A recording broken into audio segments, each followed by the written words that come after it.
Hey there, how's it going? Welcome to Dominions 5. My name is Mew. This time around, I'm going to be playing a multiplayer game set in the Late Age, and I'm going to be playing as Phlegra. This video will be the intro for the series. So in this video, I'm just going to talk a little bit about Phlegra, as well as the god that I made and the bless that I went with. And then I'll spend a little bit of time talking about the game settings, the map, the mods that we're running, and anything else that might be important. The next video going up in this series will be turn 1 to 3, so if you just want to see gameplay, wait for that one. And as always, if you enjoyed this series or any of the other series on the channel, please consider doing all the YouTube stuff. And a big thank you to all of my Patreon supporters for their continued support. You can find that linked in the description below as well. Anyway, let's go and take a look at Phlegra, shall we? Right then, so here's Phlegra. I'll give these guys a quick look over, just in case you've never seen them before. I do have a middle-age Phlegra game on my channel, which has some similarities. You want to check that out. Late-age Phlegra has a pretty odd gimmick, which is that there is a volcano in our capital that we are waiting to erupt. Because once it erupts, it will allow us to recruit these guys, which you otherwise cannot recruit.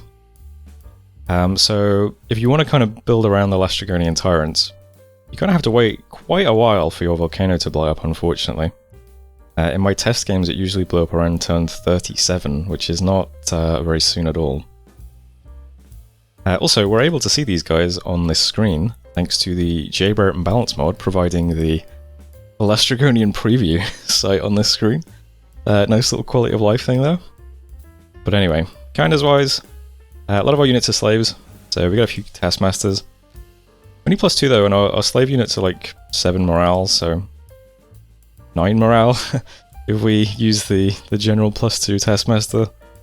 So still not very much morale, unfortunately.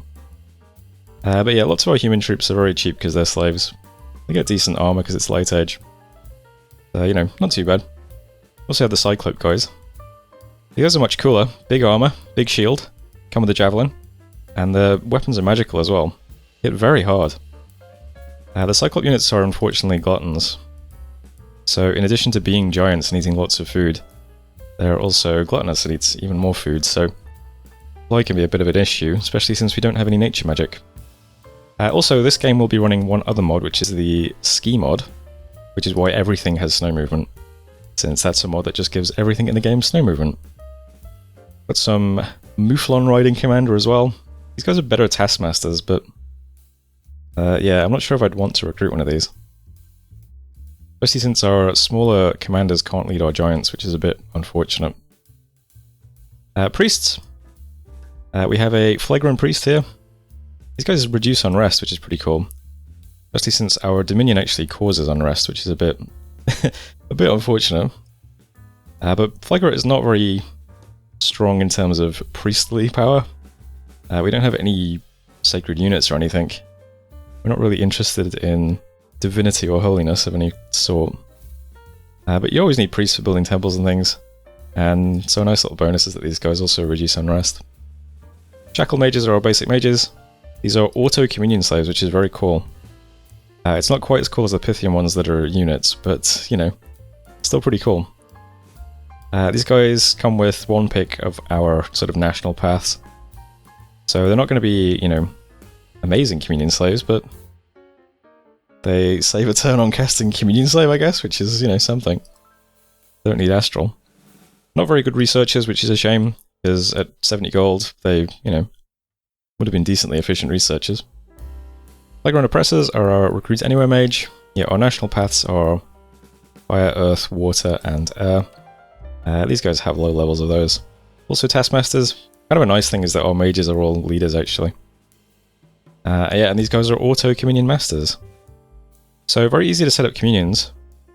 Since the masters are 2 rec points and the shackle mages are also 2 rec points, I mean, you know, you kind of want to recruit mages out of one place and shackled mages out of all of the others if you want to actually have communions that aren't too top heavy. But it's probably not too bad. Just a shame if you actually start losing the shackled mages. And we also have an oppressor general as well. who is a kind of a warrior who also gets some magic, which I guess is cool. Same national paths. I was at 1 point of Earth. Also an auto-communion master. Phlegra are huge fans of slavery, and the auto-communion master and auto-communion slave stuff seems to be just a reinforcement of that. So it could be kind of annoying that every time you have any mages, they're all going to be fatiguing out your communion slaves. But it makes sense since they probably don't care about their communion slaves very much. We then have our slightly bigger mages, literally in the case of the Cyclops Smith. F1, E1, same national picks, potentially 2, but more likely just 1 pick. These guys are Master Smiths, so their magic skills count as higher level for the purposes of forging, which is nice. And they also make resources as well, which is also nice because all of our troops are pretty heavy on resources. I think that's pretty typical for late age nations though, right?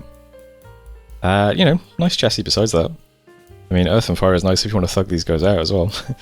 Do Phoenix Pyre and summon Earth Power. Why not? Give them some items, he'll be alright. 18 magic resistance is a real nice draw. Not great attack and defense skills, but oh well. Probably wanted to take a couple of these in my forts just so that we've got enough resources to recruit stuff. We will eventually lose the ability to recruit these guys when the volcano blows up, I believe. There is a slight change to that phenomena in the balance mod we're running though. The balance mod we're running puts a site in a nearby province when the volcano explodes. That allows you to continue recruiting Cyclops Smiths, so if you still want them, you can still get them. And finally the big cap-only mage we have, the Oppressor Archon. You guys are extremely good communion leaders. They come with 2 picks. One is only Earth and Fire, but yeah, very magically powerful and quite broad as well. We can do pretty much all of the Fire, Water, Earth and Astral combat buffs if we get a big enough communion going. They're also pretty good priests to boot as well. Another little gimmick of the mages for Phlegra though is that the Shackle mages only have 1 miscellaneous slot, which I think is to represent the fact that they have something putting them automatically into a communion. And the same for the big communion leaders as well. They don't have a head slot because they are wearing an Oppressor crown. So kind of unfortunate if they lose a slot, but you know, hat slot isn't too bad on a communion leader. Means we can't put a Fire Booster or a Booster on. Or a Starshine Skull Cap. Actually, I guess that is pretty bad losing a slot, isn't it? There's a lot of boosters. You don't generally get the Fire Booster though, or the Air Booster. Probably not on this nation anyway. So really it's only costing us Starshine Skull Caps. But that's not too bad. Yeah, very good mages though. It's 4 rec points and 335 gold, which is pretty expensive, but spread out over 2 turns. Not awful. Yeah, the Cyclops is 2 rec points and 240, which isn't bad either. Yeah, I mean, I quite like the mages on this nation, and I like the auto-communion stuff as well. Some people might find that a bit dull, but I don't know. They're decent. And yeah, eventually the Burning Mountain in our capital will explode. And that will allow us to recruit these guys. These things are just, you know, ridiculous. They are super combatants out of the box. It is 6 rec points to recruit them, which is 2 turns, thanks to our 3 rec point cap. Not many resources, because they don't have any weapons or armor, really, besides the natural stuff. And 600 gold, which is, you know, a bit steep. But goddamn have they got some great paths for thugging. F4, E3, D2 with another possible pick. Bit unlikely, but yeah, the fire means they can do Phoenix Pyre, the death means they can do Soul Vortex with a gem, and the earth means they can do, you know, Iron Skin, Earth Power, and Temper Flash. So, you know, pretty great for a thug chassis. These guys are missing their boot stock because they have snakes for feet, which is, you know, we've all been there. And besides that, they have a huge list of bonuses as well. They're combat casters, unsurroundable, they do cause a lot of unrest, and also kill the population, and also potentially go insane as well, 5% of the time, which is not great. And they're heretics, so they suck all of the Dominion out of your provinces. This is not great, because we don't particularly want to strengthen our Dominion that much. I mean, it causes unrest, and don't really need to increase our holy levels for anything, really. Also, Gluttons, they do recuperate, which is really also great for a super combatant. So all those afflictions you pick up when you're out there wading into combat. Gradually heal them away. They get a siege bonus, why not? They are berserkers. They're going to get +4 to their combat stats. They're also going to get some additional fatigue though. And yeah, if they get hit in the middle of spellcasting, they're going to stop spellcasting to start attacking. So, might lead to some considerations, but also just another nice boost to the protection and stuff, to be honest. And they've got built-in resist as well. 10 poison and 17 fire, with a fear aura, and they can go underwater, although not very well. So all in all, you know, already looking like a great chassis. Almost full slots. And on top of that, they have a boulder they can throw for 47 damage, hey, why not? A great club that does 44 points of damage. And what looks like 3 attacks, the serpent legs and the serpent tresses, that also do poison damage. The tresses is actually 5 attacks though. So this is 7 attacks here, plus the great club, for a total of 8 attacks per round, some of which deal armor negating poison damage. One of which is magical, or well, 5 of which are magical. Yeah, these are amazing. It is going to be a bit annoying when they are causing unrest and going insane and sucking your dominion away and killing your population. But besides that, these should be fun to play with. As I said though, you don't get these until like turn 40 of the game, so that is kind of sad. But hey, they're cool when you do get them. Units-wise then, we've got lots of slave units. Archers, super cheap. Shortbow unit, 6 morale. Crossbows, super cheap, but do take some resources. 6 morale. Soldiers, super cheap. 7 morale, 26 resources. Not a bad unit. And Iron Guards. These are really interesting. They have an ability I think is unique, which is that they get bonus morale. But then they take damage if they ever rout, which is quite interesting. I don't know that anything else has that. So that's explained as having some kind of slave collar on them that will hurt them if they ever dare to break in combat. So these guys are also magic beans because of that, and also pretty good at bodyguard duty. One thing I'm noticing is that a lot of our troops have pretty bad magic resistance. We're down to 9 here. I'm pretty sure, yeah, the Cyclops are also 9. Magic resistance, kind of a problem. We have a cavalry unit, we want it. Some Mouflons. These guys generate resources, which, you know, supply. Which might be useful because we're going to have horrible supply issues all of the time with all of these Cyclops eating everything. This guy is same as the commander version, I think, pretty much. Just a nice set of armor. Nice spear, it's magical. Also got a javelin. Actually, looks like the commander has better gear, is that right? He's got a big sword. I think his armor looks better as well. Yeah, it's got a better chest piece. These guys only have a cuirass. But even so, I mean, these are really nice frontline units. I don't always like giants, but I kind of like these guys for some reason. The magic weapon is a real draw, and having a big javelin that's 22 range, 24 damage is also pretty sick. Only 5 precision though, which I guess is because they are Cyclops and they have 1 eye. They don't have great depth perception, you know? Even so, limited recruiting, can only get 3 of these per turn in our cap. 40 gold and 67 resources means if I want to recruit these, probably going to need to get some Cyclops Smiths making some resources. But hey, you know, cool units. And the balance mod we're running also adds these guys to the capital as well. Cyclop Flingers. So these guys come with a little bit of fire resistance. And they're also skirmishers, which means they like being in these spread out formations. But they come with a fire sling, that's their gimmick. So the fire sling is, let's see, it's range 30. Does add a little bit of strength. So, you know, it's not bad damage up front. It's magical. And then it also does some armor piercing fire damage.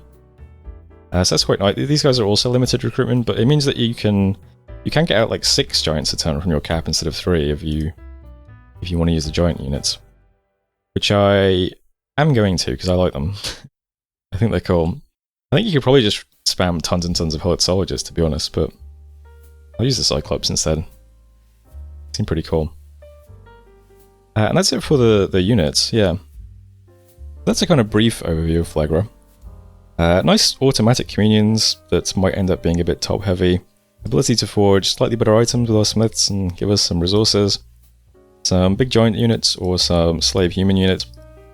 And if we wait a very, very, very long time, eventually we can recruit these guys. Which will be cool. I think this has the potential to be kind of boring though if we're just stuck waiting for the volcano to blow up before we do anything. But I do kind of like I mean, we have strong mages, I think. Strong communions and pretty decent frontline troops, so if we can walk at somebody with just that, it'd probably be quite good to pull that off in the early game. But who knows. Other starting site we have is the Telepiler, so we get an Earth Gem and 3 Fire Gems per turn, basically. There's Phlegra. I'll show off the god I made now. So here is a different current employee, the Myrmecolion. Nice Awake Expander. I always like taking an Awake Expander if I can. Especially on a nation where the starting army isn't great, and the units can be a bit expensive. Now, this might not be the most inspired pretender. So I'm recording this in May, and May is... Let me tell you, whew, I've had a May. So I've been a bit distracted this month. I've had like health issues and financial issues and housing issues and, you know, you name it, I've had to deal with it. So, yeah, I've been a bit distracted. I wanted something pretty simple. You know, Phlegra's nice because there's no sacred units, really. So the only consideration you really need to make with a Bless is, you know, if you want a big Bless, you can then turn into Shrouds and put on your Tyrants. And I don't really think I do. Other time that the Bless is useful is when it's actually on the God who's walking around. Or maybe on our extremely big Cap-only Sacred Mages. So the Bless that I did end up going with is...